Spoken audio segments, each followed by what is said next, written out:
তুমি নিমিত্ত মাত্ৰ আমি যে গ'লো পদটো তুমি নিমিত্ত মাত্ৰ লোকৰ উপকাৰ আক কহি পঢ়ি লোক তৰুক সংসাৰ সংসাৰী লোকসকল তৰিবৰ কাৰণে এই মই ভাগৱত তোমাক ক'লো পৰীক্ষিত ভাগৱত মই তোমাক কোৱা নাই তোমাৰ পিছফালে ল'ৰা এটা বহি আছে উগ্ৰচ বা সুত আছে তথাতে উৎসুকে আঙুলি নিৰ্দেশিতাংক বুলি লন্ত সুকে তোমাৰ পিছফালে উগ্ৰসভা সুত নামৰ ল'ৰা এটা বহি আছে মই তাকহে ভাগৱত কৈছোঁ এই সুতে কৈব এইটো ভাগৱতৰ কথা নমিষাৰণ্য ঋষি সমজাত তথা নমিষাৰণ্য ঋষিসকলৰ আগত এই সুতে ভাগৱত ক'ব বোলে গুৰুদেৱ এই ৰাজ ঋষিসকল ব্ৰহ্ম ঋষিসকল দেৱ ঋষিসকল দেৱতাসকল এওঁলোকে ভাগৱত ৰাখিব নোৱাৰিব শুনিছে নহয় বোলে নোৱাৰে কেলে নোৱাৰে কেলে এওঁলোকে ভাগৱত ৰাখিব নোৱাৰে বৰ্ণাশ্ৰম ধৰ্মজত জ্ঞানৰ তীৰ্থব্ৰত এই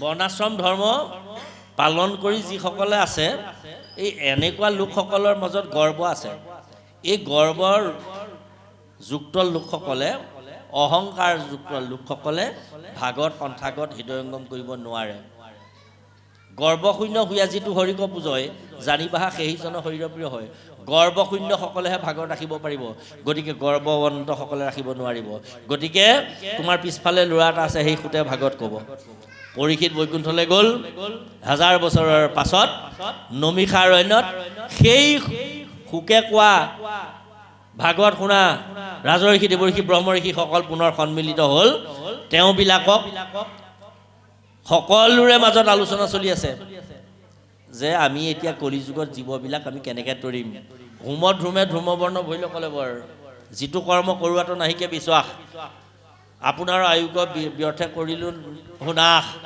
আমাৰ আয়ুসবিলাকে নাশ কৰিলোঁ আমি ধোঁৱাৰে ধোঁৱা বৰ্ণহে আমাৰ হ'ল আমি কি কৰোঁ এই কামবিলাকত দেখোন আমাৰ নিজৰে বিশ্বাস নাই কি কৰিম এতিয়া এই কথা পাতি থাকোঁতেই সুত আহিলে সুতক আসনত বহুৱাই ভাগৱত ক'বলৈ দিলে 32,000 60,000 ঋষি আছিল তাৰে 32,000 উঠি গ'ল 28 সহস্ৰ বহি ৰ'ল 32,000ৰ যিসকল সতি সন্ততি আছে এতিয়াও সেইসকলে আজিও ভাগৱত ধৰ্ম ধৰিব পৰা নাই তেওঁলোকে দৌল দেৱালয় শ্ৰাদ্ধপিণ্ড যাগ যজ্ঞতে ৰতি প্ৰীতি ভকতি কৰি আছে আৰু যিসকল 28 সহস্ৰ ঋষিৰ সতি সন্ততি তেজৰ অংশৰ তেখেতসকলেহে ভাগৱত ধৰ্ম ধাৰণ কৰি আছে এতিয়াও গতিকে এইসকলে ভাগৱত শুনি আছে আৰু ভাগৱত কৈছে কোনে সুতে মহামহন্ত সুতে ভাগৱত কৈ আছে সনুকাদি 28 সহস্ৰৰ আগত ভাগৱত কৈ আছে প্ৰথম স্কন্ধত প্ৰথমতে এই ব্যাস নাৰদৰ সংবাদ তাৰপিছত অশ্বত্থামাৰ শিৰোমণি কটা ভীষ্ম নিৰ্যান পৰীক্ষিতৰ জন্ম বৃত্তান্ত তাৰপিছতে কলি নিগ্ৰহ পৰীক্ষিতৰ কলি নিগ্ৰহ এনেকুৱাকৈ আহি আছে এই এতিয়া আপোনালোকে পুথি ৰাখিছে এতিয়া পৰীক্ষিতৰ কলি নিগ্ৰহত হয়নে আমি পৰীক্ষিতৰ কলি নিগ্ৰহত আমি তেখেতসকলৰ পাঠ অকণমান যাবলৈ দিম এতিয়া ইয়াৰ আগত কুন্তি প্ৰাৰ্থনা অশ্বত্থামাৰ শিৰোমণি কটা এই অধ্যায়টো মহাভাৰতৰ কাহিনী মহাভাৰতৰ কাহিনীটোৱে শুক সংবাদ সুতে শৌনকৰ আগলৈ কিয় লৈ আহিলে প্ৰথম স্কন্ধলৈ এটা বিশেষ কাৰণত আনিলে আই মাতৃসকলক মহাপুৰুষ কৃপালুগুৰু শ্ৰীমন্ত শংকৰদেৱ গুৰুজনাই স্ত্ৰী শুদ্ধ আদিজত বুজুক পৰমতত্ব শ্ৰৱণত মিলুক আনন্দ স্ত্ৰী আৰু ক্ষুদ্ৰসকলৰ কল্যাণৰ কথাটো বেছিকৈ চিন্তা কৰিলে ব্যাসে নাৰদক ক'লে ব্যাসে শ্ৰী 4 বেদ 14 শাস্ত্ৰ 17 পুৰাণ লিখিলে নাৰদে সুধিলে নাৰদক ব্যাসে ক'লে যে মই যদিও সকলো শাস্ত্ৰত ব্যাস পাৰ্গত তথাপিতো মই ইমান শাস্ত্ৰ ৰচনা কৰিলোঁ যদিও মোৰ মনটো বিশৃংখল কি ভুল কৰিলোঁ মই বুজা নাই নাৰদে ক'লে প্ৰকৃতি কহিলা তুমি আনকহে ধৰ্ম ক নকৰিলা প্ৰখ্যাত কৰি কৃষ্ণ গীত নক সিজিল তোমাতৰ ঋষি পৰময় ন্যায় তুমি 4 বেদ 14 শাস্ত্ৰ 17 পুৰাণ লিখিলৈ কি কৰিলা শ্ৰাদ্ধ পিণ্ড যাগ যজ্ঞ পূজা পাতল বলি বিধান এসোপাকে কৰিবলৈ দিলা বোলে অঁ এই যিটো দেৱ কাটি পুজি আছে সংসা চাগ অস্ত্ৰ ধৰি সিটো সিবে লাটল দুৱে লাগ কাটে মাৰে কাটে খোজে কাটে বেৰা জালে সাঁচি ঘাৰৰ মুচৰতে চাৰে আশী পাৰেনে জাতনা ভুঞ্জিব লাগি মৰি মৰি জীয়ৈ কাক বিগিধে মাংস চিৰি তাৰ তেজ পিয়ৈ ভাগত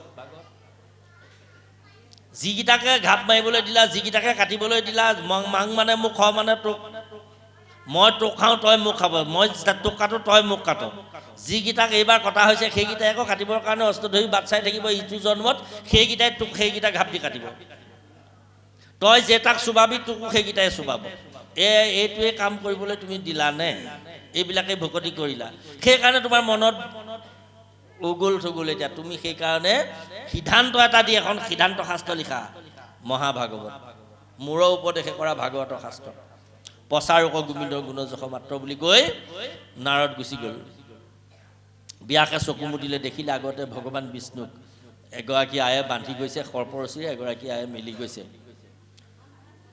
বিয়াকে ভাবিলে এইটো কি দেখিলো দুগৰাকী আই এগৰাকী ভক্তি মাতৃ এগৰাকী মায়া মাতৃ ভক্তিয়ে বান্ধন্ত মায়া মাতৃ মিলা অন্ত দুহানো মধ্যস্থভাৱে আছা ভগৱন্ত ঈশ্বৰকো মায়াই আৱৰণ কৰিব পাৰে ভকতি নহ'লে ঈশ্বৰকো মায়াৰ জালৰ পৰা আমি দেখা নাপাম সূৰ্যটো যিমান শক্তিশালী যদিও আজি আগবেলা মানে আজি 3মান বজাতহে বেলিটো অকণমান আমাৰ ফালে ওলাইছে আপোনালোকৰ ফালে ওলালে নাই নাজানো গোটেই দিনটো নোলালেই কুঁৱলীয়ে মেঘে ঢাকি থৈ দিলে সূৰ্য যিমান শক্তিশালী হ'লেও মেঘে ঢাকিব পাৰে কুঁৱলীয়ে ঢাকিব পাৰে মায়াই ঈশ্বৰকো আঁৰ কৰি থয় চবকে নথয় যিবিলাক মায়াযুক্ত জীৱ সিহঁতক ঢাকি থয় সিহঁতে ঈশ্বৰক নেদেখে গতিকে ভক্তি কৰিলেহে ঈশ্বৰক দেখা পায় এই কথাটো ক'লা গতিকে তুমি ঈশ্বৰক দেখাবৰ কাৰণে এখন শাস্ত্ৰ ৰচনা কৰা বুলি কৈ থৈ গুচি গ'ল তেওঁ দুগৰাকী আইক লৈ আহিলে দুগৰাকী আইক যে দেখিছিলে ঈশ্বৰক দেখুৱাবৰ কাৰণে দুগৰাকী আই প্ৰথম স্কন্ধত আনিলে আইসকল মনত ৰাখিব কথাটো প্ৰথমগৰাকী আই হ'ল কুন্তি দ্বিতীয়গৰাকী হ'ল বোৱাৰীয়েক দ্ৰৌপদী পৃথিৱীত এনেকুৱা ভকত স্ত্ৰী ভকত জন্মই হোৱা নাই নহয়ও যিগৰাকীয়ে কৃষ্ণক উঠ বুলিলে উঠে বহ বুলিলে বহে কৃষ্ণৰ লগত থাকে কুন্তি আৰু শংকৰদেৱ মহাপুৰুষে কুন্তিৰ প্ৰাৰ্থনাটোকে প্ৰথম স্কন্ধত হে কৃষ্ণ কৃষ্ণ বাপ কৰো প্ৰণিপাত পৰম ঈশ্বৰ তুমি জানিলো সাক্ষাৎ দৈৱকী নন্দন নন্দ কুমাৰ গোবিন্দ নমো নন্দ পংকজ অৰবিন্দ নমুনাভি পংকজ পংকজ মালাধাৰ নমুনাভি পংকজ পংকজ পাৱজাৰ নমো চিত্ত বিত্ত অধিষ্ঠাতা দুৰ্গতি তাৰক মূৰ তুমি পিতা মাতা এই প্ৰাৰ্থনাটিকে শংকৰদেৱ মহাপুৰুষে কৃষ্ণায় বাসুদেৱায় দৈৱকী নন্দনায় স্বনন্দ গোপ কুমাৰায় গোবিন্দায় মূল ভাগৱতৰ শ্লোকজনা আনি কীৰ্তনত সন্নিৱিষ্ট কৰিলে প্ৰথমতে কীৰ্তনৰ শ্লোক হিচাপে এই প্ৰাৰ্থনাটো কাৰ কুন্তি প্ৰাৰ্থনা কুন্তি স্তৱ গতিকে কুন্তিক প্ৰথম শ্ৰেষ্ঠ ভকত পাতিলে আৰু কুন্তিক কাৰণে শ্ৰেষ্ঠ ভকত পাতিলে পৃথিৱীত কোনো ভকতে নিজে মোক দুখ দিয়া বুলি ক'ব পৰাকৈ জন্মই হোৱা নাই ভাগৱতৰ প্ৰথম স্কন্ধত কুন্তি স্তুত নামৰ যিটো প্ৰাৰ্থনা মোৰ ইয়াতে ভাগৱতখন নিদিলে আপোনাক হবে মই দিব বুলি ভাবিছিলোঁ নিদিলে যেতিয়া এতিয়া নালাগে আৰু মই পদজনা আপোনালোকক গাই দিলোহেঁতেন পদৰ সংখ্যাটো ক'লোহেঁতেন থকা হ'লে কুন্তিয়ে পঞ্চপাণ্ডৱৰ পৰা কুৰুক্ষেত্ৰ যুদ্ধ শেষ হ'লত বিদায় লৈ গুচি যাবৰ সময়ত কুন্তিয়ে কৃষ্ণক প্ৰাৰ্থনা কৰিছে আৰু কৃষ্ণক কেতিয়া প্ৰাৰ্থনা কৰিলে কৃষ্ণই ক'লে পেহীও মই যাওঁগৈ বোলে যোৱাগৈ তোমাক আৰু বিপদৰ গোটেই জীৱনটো বিপদে নেৰিলে গোটেই বিপদৰ সময়ত মোক প্ৰাৰ্থনা কৰিলা মই থাকিলোঁ এতিয়া তোমাৰ ৰজা পুতেৰ ৰজা হ'ল তুমি ৰাজমাও হ'লা ৰজাৰ মাক গতিকে তুমি এতিয়া মোক এটা প্ৰাৰ্থনা কৰা এই থকা দিনকেইটাত যাতে তোমাৰ কোনো বিপদ নাহে তাৰ কাৰণে মই তোমাক এটা আশীৰ্বাদ দিওঁ বৰ এটা লোৱা কুন্তিয়ে কান্দি কান্দি ক'লে কৃষ্ণ তুমি যাবলৈ ওলালা যোৱাগৈ দ্বাৰকালৈ যাবগৈ লাগিব তোমাৰ পৰিবাৰ তোমাৰ গোটেই সংসাৰখন তাতে আছে মোৰ ওচৰততো সদায় থাকিব নোৱাৰা আৰু যাবৰ সময়ত তুমি মোক বৰ এটা দি থৈ যাম বুলিছা বোলে বৰ দিয়া যদি এইটোহে দিয়া সেহি সেহি আপদ মুহুৰ অভিমত তোমাক দেখিবে পাওঁ যিটো আপদত চিৰি ভৰিলে ভুলৈ মন কৰৈ নানা কাম সম্পদত লৈবে কন পাৰো তো জুনাম মোক অলপ গৰম পানী সম্পদত মই তোমাৰ নাম ল'ব নোৱাৰো কিবা যদি পৃথিৱীত আমি তাৰ মুখনিখনত দিয়া ইয়াত ঠাণ্ডা পানী আছে তোমাৰ মোক যদি বৰ দিবলৈ মন আছে এনেকুৱা এটা বৰ দিয়া পৃথিৱীত যিমানবিলাক দুখ আছে গোটেই দুখবিলাক মোক দিয়া সেহি সেহি আপদ মুহুৰ অভিমত তোমাক দেখিব পাৰোঁ যিটো আপদত যিমানবিলাক দুখত থাকোঁতে মই তোমাৰ নাম গাব পাৰোঁ চিৰি ভৰিলে ভুলে মন কৰি নাকাম যেতিয়া মোৰ ধন ধান ঐশ্বৰ্য বিভূতি টকা পইচাই সকলো ফালৰ পৰা জয় জয় ময় হৈ থাকিব মই তোমাৰ নাম গাব নোৱাৰোঁ চিৰি ভৰিলে ভুলে মন কৰি নাকাম সম্পদত লৈ বেক নোপাৰোঁ তো জনাম সম্পদত মই তোমাৰ নাম ল'ব নোৱাৰোঁ গতিকে মোক কিমান পৰা বিপদ দিয়া কোনে এই প্ৰাৰ্থনাটো কৰিলে কোনটিয়ে কৰিলে এক ২ নম্বৰ গৰাকী আই বোৱাৰী অশ্বত্থামায়ে পাঁচোটা ল'ৰাৰ মূৰকেইটা কাটি পেলোৱাৰ পিছত ভীম অৰ্জুনে অশ্বত্থামাক ধৰি আনি আগত ডকচাই পেলাই দিলেহি পেলাই দিয়াৰ পাছত দ্ৰৌপদীয়ে এটাই কৰিব লাগে কাট বুলি কোৱাৰ লগে লগেই এনেকুৱাকৈ বান্ধি আনিছে লাটুম গুটি বন্ধা দি এটা ঘাপ মাৰিলেই কেইবাটাও খণ্ড হৈ যায় অশ্বত্থামা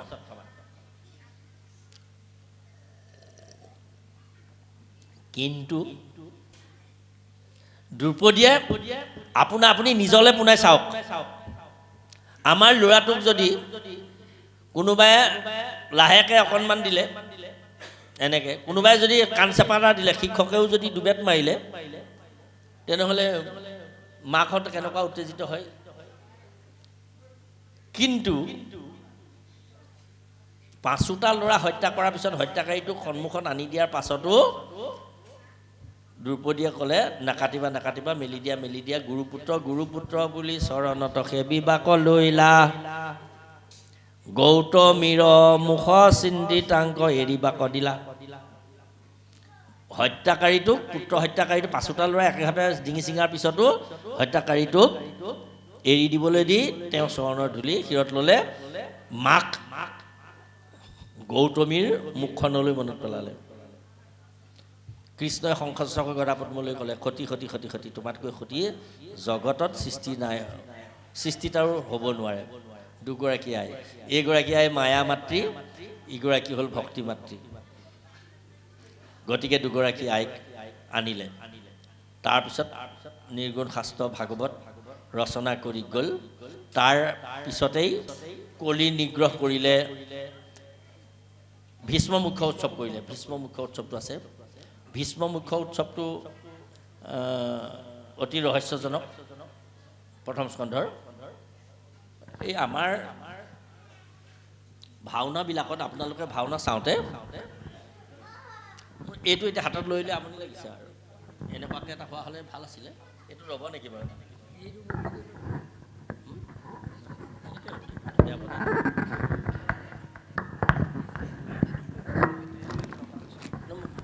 হাতত নলওঁ আৰু অঁ দিয়া হয় নেকি অঁ ঠিক আছে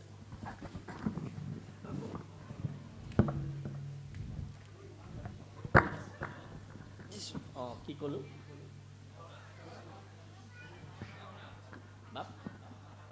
হা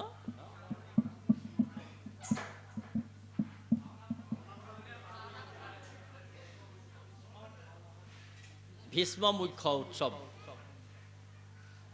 আপোনালোকে ভাওনাত ভীষ্মক দেখিছে এই ভীষ্মৰ সৰসজ্জাত পৰা দৃশ্যটো দেখিছে হয়নে বাৰু ভীষ্মৰ ভৰি মোজাৰ পৰা যিটো পয়তলা বুলি কয় আৰু কিবা নাম আছে যদি নাজানো আমি পয়তলা বুলি কওঁ চুলিলৈকে বগা ভূৰ্ব বগা লোমপান্তি বগা বস্ত্ৰ গোটেইবিলাক পিন্ধে বগা ভীষ্মৰ হয়নে সৰসজ্জাত পৰি আছে দুৰ্যোধনক পানী খাওঁ বুলি ক'লত দুৰ্যোধনে পানী আনিছিলে বোলে সৰসজ্জাত পৰি থকা মানে কি তোমাৰ পানী খাব অৰ্জুনক ক'লে, অৰ্জুনেহে পানী আনি দিলে। একেবাৰে খৰ পাত মাৰি পাতাল সপ্ত পাতালৰ পৰা পানী আনি মুখত দিলেহি, ল'লে। পঞ্চপাণ্ডৱ সকলো আহি মাত লগালেহি। কোন কোন আহিছা?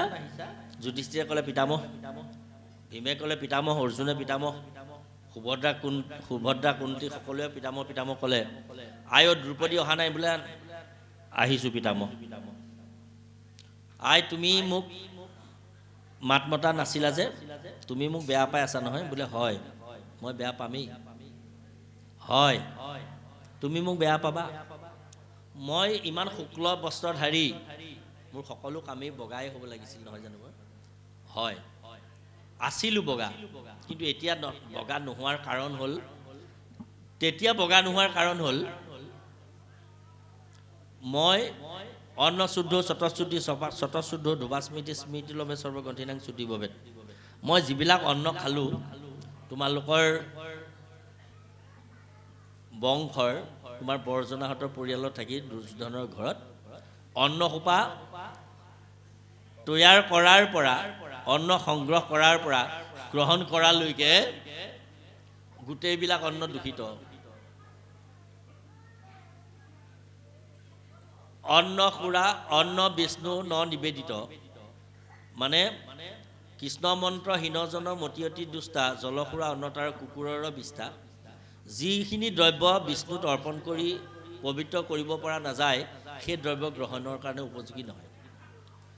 দূষিত অন্ন খালোঁ, বিষ্ণুত নিবেদন কৰা অন্ন মই গ্ৰহণ নকৰাৰ অপৰাধত মোৰ এতিয়া এই অৱস্থা।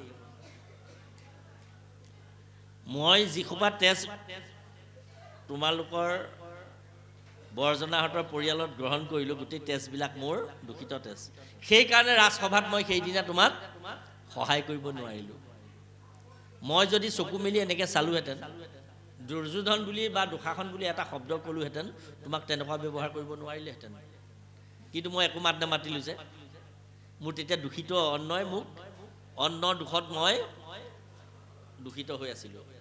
বাপসকল আইসকল, আমি সেইকাৰণে ঈশ্বৰত অৰ্পণীয় নৈবেদ্যহে গ্ৰহণ কৰিব লাগে। ঈশ্বৰত অৰ্পণ নকৰাকৈ অন্ন বিষ্টা পায়ু মুত্ৰা যদি বিষ্ণু ন নিবেদিত, বিষ্ণুত নিবেদন কৰা অন্ন যদি খাওঁ, এয়া নৈবেদ্য হয়। নিবেদনৰ অৰ্থত নৈবেদ্য হ'ল।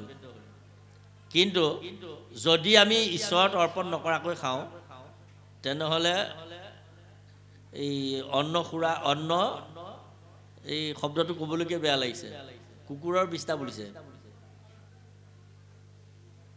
ঈশ্বৰত অৰ্পণ নকৰাকৈ খোৱা অন্ন দ্ৰব্যক জল সুৰা অন্ন তাৰ কুকুৰৰ বিষ্ঠা বুলিছে। গতিকে সেইকাৰণে আমি তেনেকুৱা অপবিত্ৰ দ্ৰব্য গ্ৰহণ কৰিব নালাগে, দ্ৰব্য অপবিত্ৰ হ'ব নালাগে। ভীষ্মই তাৰ প্ৰমাণ। গতিকে এতিয়া মোৰ গোটেই তেজবিলাক যে সৰসজাত গুচি গ'ল, এতিয়া পবিত্ৰ তেজখন আছে, মই এতিয়া তোমাক কৃষ্ণ কথা ক'ম, এই বুলি কৈ কৃষ্ণক পৰিচয় কৰাই দি কৃষ্ণৰ অনেক তত্ত্ব ৰহস্য কথা ক'লে। ভীষ্মই পঞ্চপাণ্ডৱক চিনাই দিলে।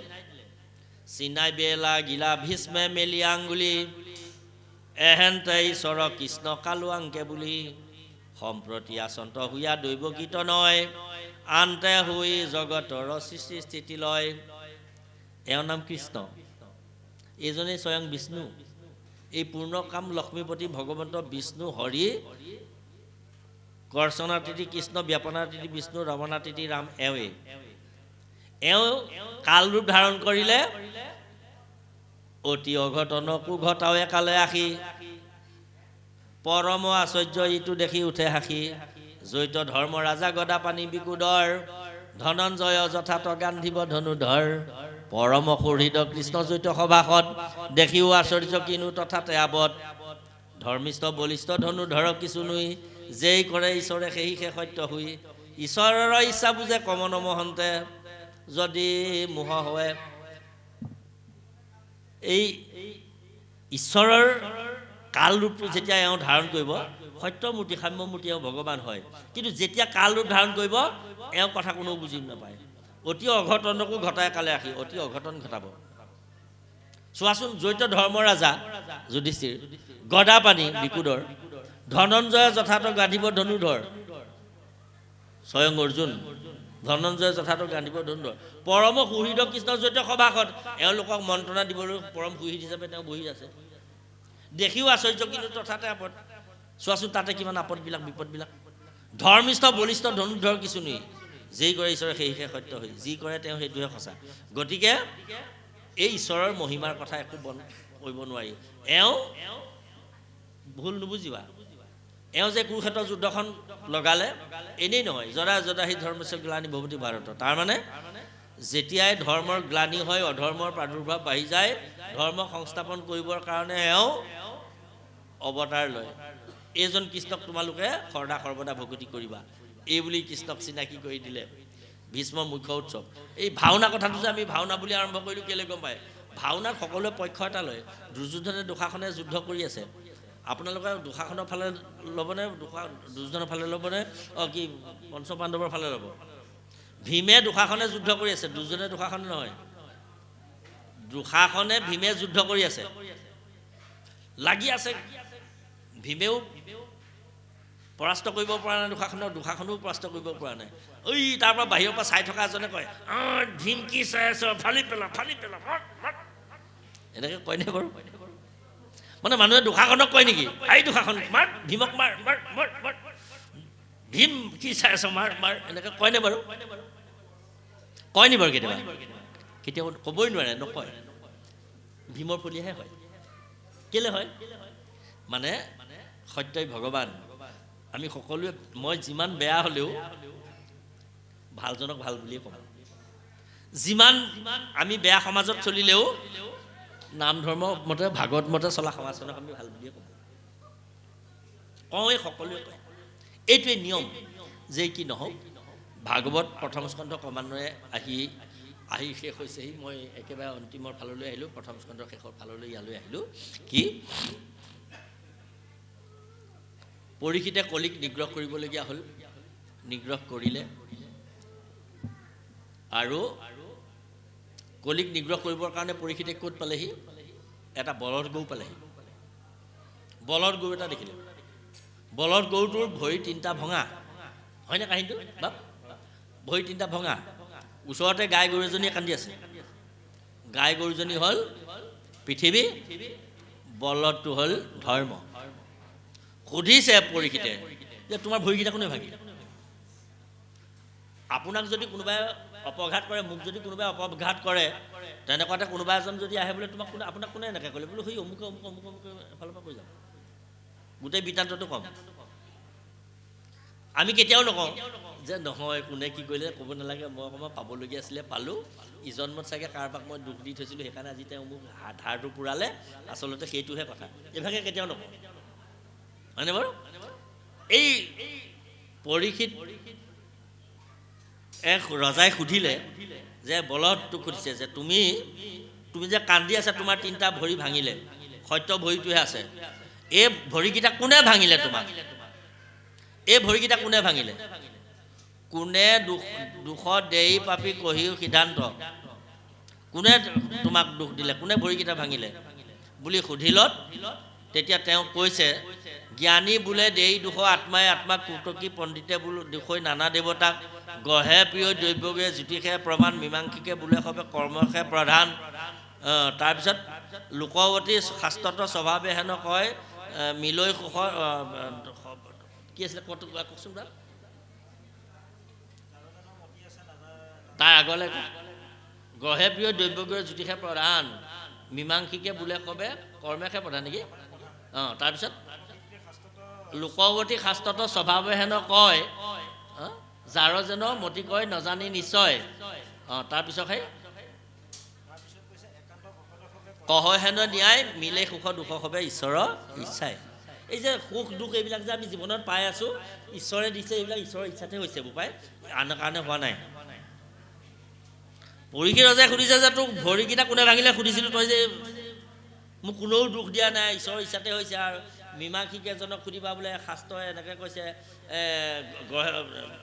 হেৰি এজন জ্যোতিষ এজনক সুধিলে ক'ব গঢ়ে প্ৰিয়, গ্ৰহৰ দুখত জীৱই দুখবিলাক পায়, দৈৱজ্ঞয়ে ক'ব কৰ্মশে প্ৰধান মানে কৰ্ম আমাৰ যে শাস্ত্ৰত পদ এটা আছে কৰ্ম দুখে জীৱা জন্ম হৈ সংসাৰত তাতো নচাৰ উপস্থিত তোমাৰ চৰণত গতিকে মইনো মোৰ ভৰিকেইটা কোনে ভাঙিলে বুলি ক'ম এতিয়া তোমাক তেতিয়া পৰীক্ষিতে গম পালে তুমি ধৰ্ম হবা সেইকাৰণে তুমি লোকৰ দুখ নেদেখা বাপসকল আইসকল আমি কেতিয়াও লোকৰ দুখ দেখিব নালাগে পৰাপক্ষত যত্ন কৰিব লাগে যদি লোকৰ দুখ দেখোঁ তেনেহ'লে আমি অধৰ্ম লোকৰ দুখ কেতিয়াও দেখিব নালাগে এয়াই ধৰ্ম বিচাৰ গম পাইছেনে ধৰ্ম মানে বলদ আৰু এটা লগতে আমি কথা কৈ থওঁ কি প্ৰশ্ন এটা আপোনালোকক অৱতাৰণা কৰি থওঁ এই যে ধেনু মানে পৃথিৱী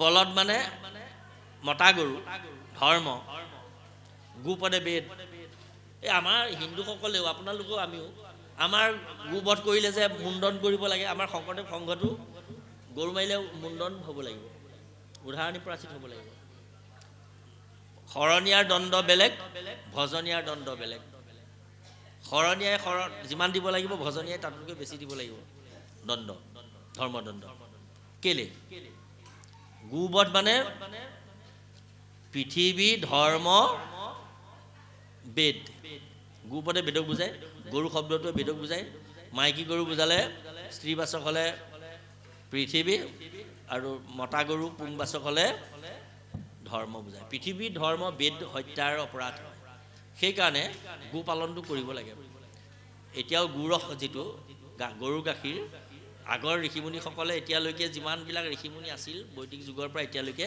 এইসকলে কেৱল গাখীৰে খাইছিলে গাখীৰৰ পৰাই যিবিলাক খাদ্য প্ৰস্তুত কৰিব পাৰি এনেকুৱা প্ৰস্তুত কৰা খাদ্যহে খাইছিলে সেইকাৰণে তেখেতসকলে লিখি যোৱা কথাবিলাক আমি এটা ভাগৱত ৰূপেৰে মান্যতা দি আহিছোঁ গতিকে আপোনাক সকলো নিবেদন আমাৰ বেদত আমাৰ ভাগৱতত আমাৰ উপনিষদত শ্ৰীমন্ত শংকৰদেৱ সংঘৰ যিখন বিবাহ পদ্ধতি একোখন ভাগৱতী সমাজৰ বিবাহ পদ্ধতি এইটো আছে নাই নাজানো গোপালনৰ কথাটো আমাৰ শংকৰদেৱ সংঘৰ বিবাহ পদ্ধতিত দুবাৰ উল্লেখ আছে দৰা কন্যাক কৈছে যে তোমালোকে গৰু পালন কৰিবা গৰু পালন কৰি গৰু গাখীৰ গ্ৰহণ কৰিবা এই কথাটো উল্লেখ কৰিছে কৰাৰ কাৰণ এইটোৱেই মাছ মাংস কণী খাই যিমান বিবেক বঢ়াব পাৰি মানে ভিটামিন গাৰ কাৰণে খাদ্যপ্ৰাণ যিখিনি প্ৰয়োজন আছে মাছ মাংস কণীত গৰু গাখীৰত গোটেইবিলাক থকাৰ উপৰিও বিবেক বঢ়াব পাৰি এই মাছ মাংস কণী ইত্যাদি এইবিলাকত বিবেক বঢ়া শক্তিটো নাই গৰু গাখীৰতহে আছে